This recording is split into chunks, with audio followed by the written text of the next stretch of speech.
Olá, queridos. Nós vamos continuar com a leitura do livro Tabernáculo no Deserto e hoje nós estaremos passando para o capítulo que fala sobre a Arca da Aliança. Também farão uma arca de madeira de cetim, o seu comprimento será de 2 côvados e meio e a sua largura de 1 côvado e meio e de 1 côvado e meio a sua altura. E cobri-la-ás de ouro puro por dentro e por fora a cobrirás, e farás sobre ela uma coroa de ouro ao redor, e fundirás para ela 4 argolas de ouro, e as porás nos 4 cantos dela, 2 argolas num lado dela e 2 argolas no outro lado dela. E farás varas de madeira de cetim, e as cobrirás com ouro, e meterás as varas nas argolas, aos lados da arca, para se levar com elas a arca. As varas estarão nas argolas da arca, e não se tirarão dela. Depois porás na arca o testemunho que eu te darei. Êxodo 25, de 10 a 16. O lugar conhecido como Santo dos Santos continha apenas a Arca do Testemunho. Era uma caixa feita de madeira de acácia, tendo cerca de 1 metro de comprimento por 70 centímetros de largura, forrada de ouro por dentro e por fora. Sua tampa era feita de ouro puro, com 2 querubins sobre ela. Esta parte chamava-se propiciário. Nesta arca ficavam as tábuas de pedra com a gravação dos 10 mandamentos. O primeiro par de tábuas havia sido dado a Moisés com inscrições em ambos os lados feitas pelo dedo de Deus. Isso está lá em Êxodo 32, 15. Contudo, estando Moisés ainda na montanha, o Senhor lhe disse que o povo se corrompera. Quando Moisés vinha na direção do acampamento, viu que o povo havia construído um ídolo para si e o celebravam naquele momento. Ao lhe acender a ira, lançou ao chão as tábuas, fazendo-as em pedaços. Depois puniu severamente o povo por seu pecado. Mais tarde falou-lhe o Senhor: Lavra-te 2 tábuas de pedra, como as primeiras, e eu escreverei nas tábuas as mesmas palavras que estavam nas primeiras tábuas que tu quebraste. Êxodo 34, 1. Em Deuteronômio 10, de 1 a 5, Moisés lembra a Israel deste incidente. As tábuas de pedra com os mandamentos deveriam ser preciosas e as mais sagradas para Israel, porque Deus esperava que vivessem de acordo com elas.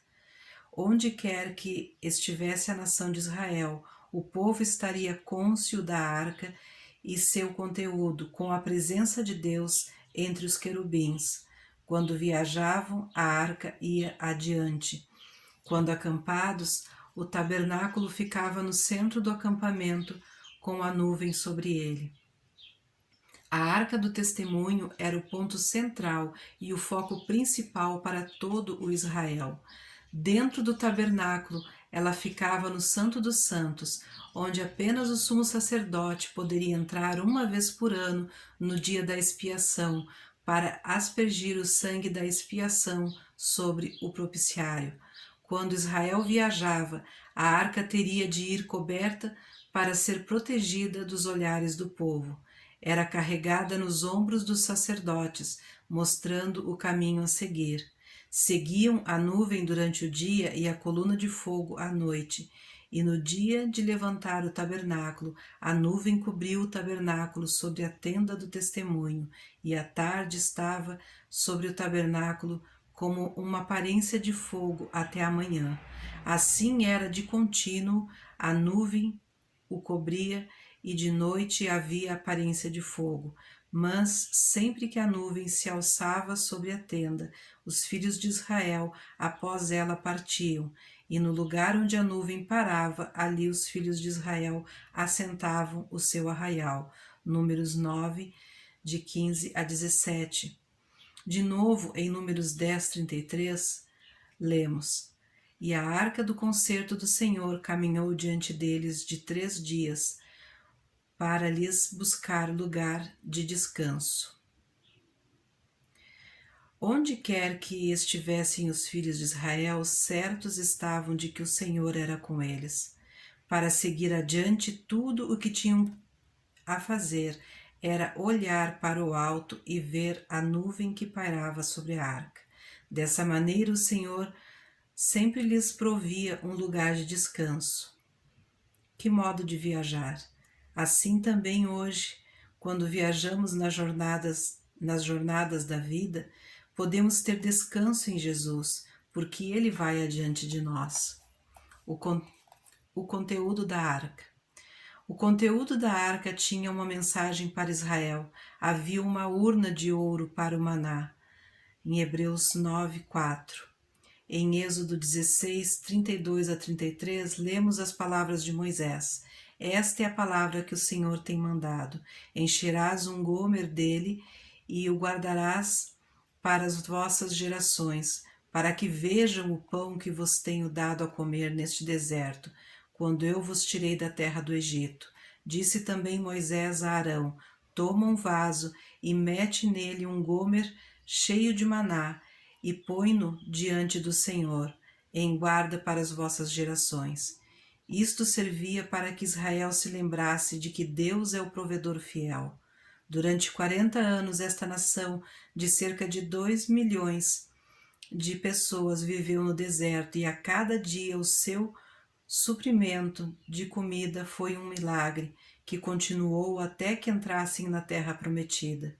Séculos mais tarde, Davi diria: o Senhor é o meu pastor, nada me faltará. Assim também nos ensinou Jesus a orar em Mateus 6,11. O pão nosso de cada dia dá-nos hoje. Uma vez perguntou Jesus a seus discípulos, pelo tempo que tendes me seguido, tendes sofrido alguma necessidade?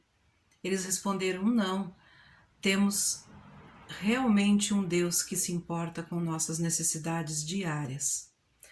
Um outro objeto na arca é a vara de Arão, que floresceu. Isso está lá em Hebreus 9:4. Isso também serviu para mostrar a todo Israel que Deus levanta líderes como quer, sendo perigoso se usurpar tal liderança. A passagem em Números 16 e 17 relata o incidente de como Coré, ou Corá, segundo outras traduções, tornou-se insolente e reuniu 250 homens, entre conhecidos líderes comunitários e membros do conselho.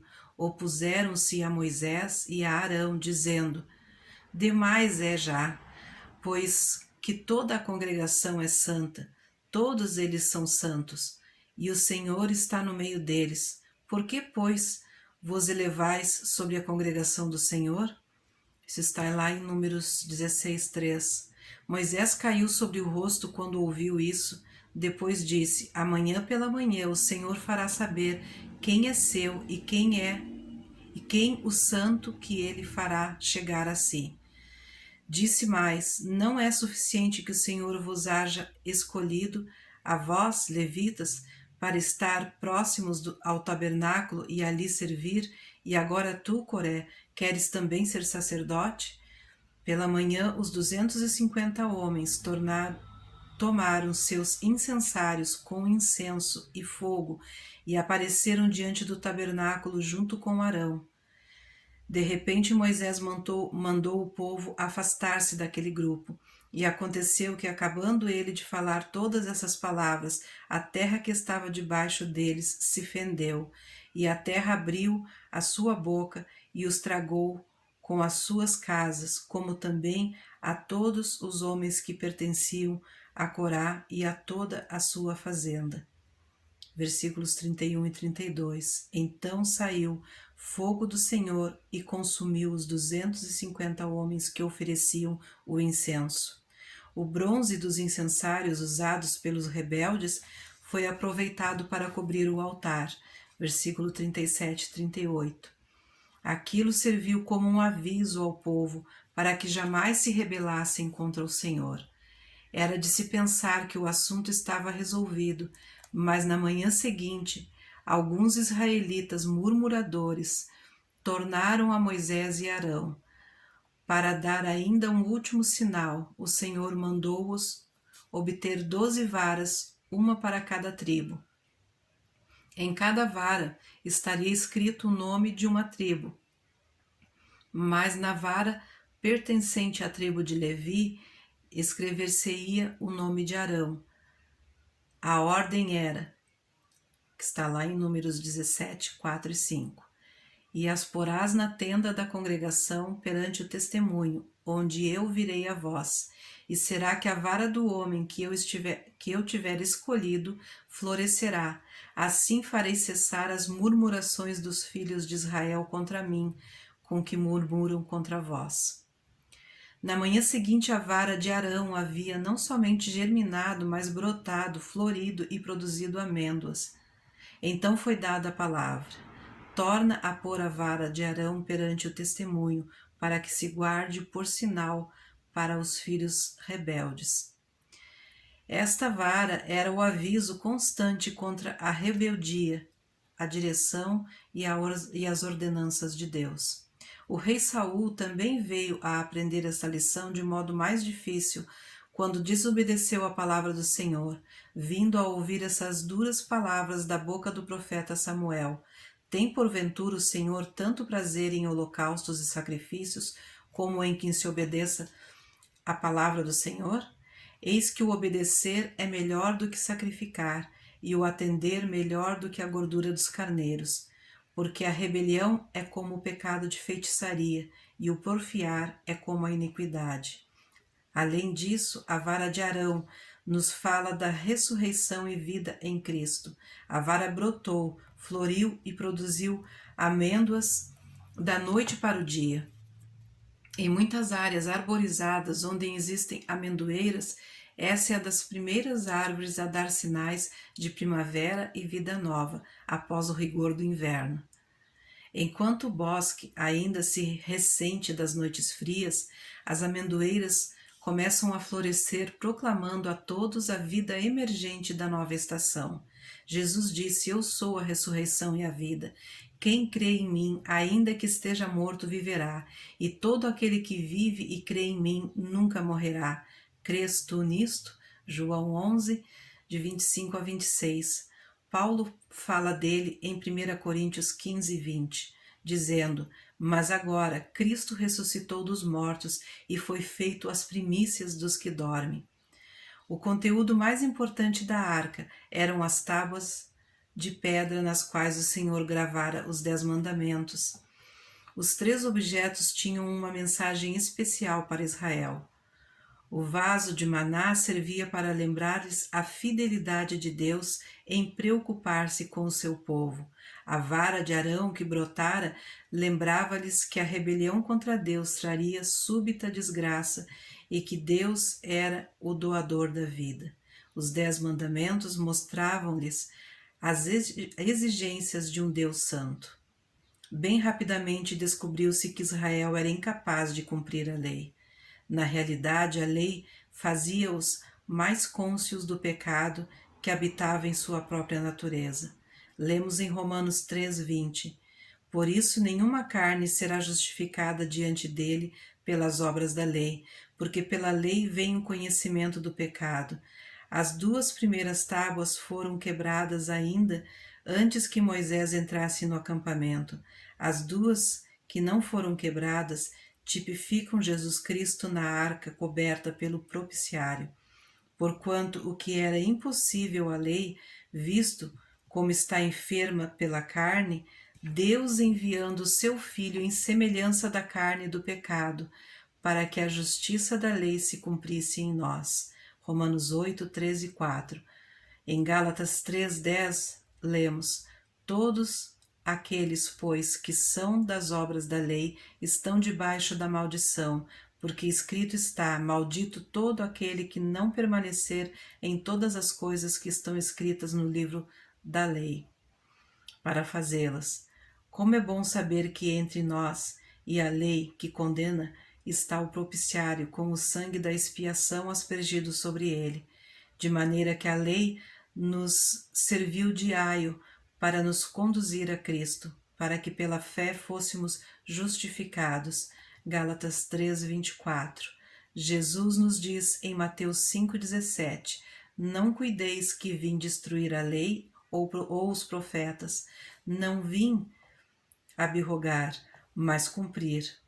Ele é aquele de quem Davi profetizou em Salmos 40, verso 8. Deleito-me em fazer a tua vontade, ó Deus meu. Sim, a tua lei está dentro do meu coração. Foi Jesus quem cumpriu a lei e pagou a penalidade por nosso pecado. Ele se tornou o propiciário que protege para que eu não seja condenado. Amém? Ficamos por aqui então. Até o próximo capítulo. Fiquem com Deus.